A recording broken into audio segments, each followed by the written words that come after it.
Binawi po ng suspect sa Bulacan Massacre ang kanyang naunang pahayag na siya ang pumatay sa 5 magkakaanak.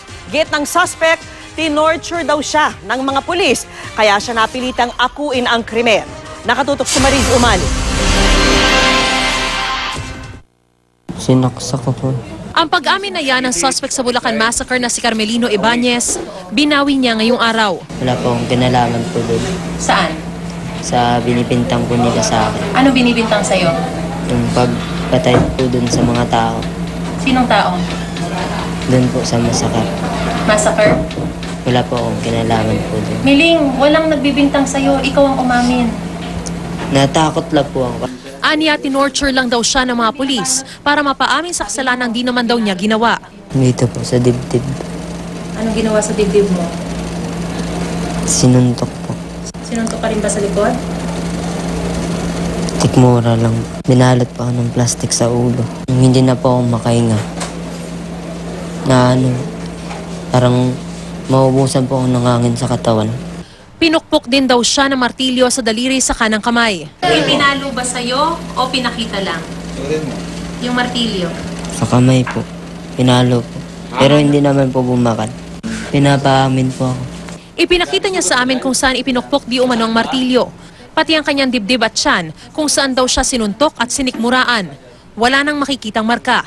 Wala na po kasi lumipas na po eh. Nangyari raw yon nung gabi ng June 27 nang ipatawag siyang muli ng mga pulis at itinuring ng suspect. Sa kainang ito sa likod ng police station at sa isang kwarto di umano raw siya tinorture. Ni minsan daw ay di pa raw niya napapasok ang bahay ng mga Carlos. Di rin daw siya doon nakikiigib. Di rin daw sila nagdroga kundi uminom lang ng alak at beer. Lumabas sa drug test result ni Miling na negatibo nga siya sa droga.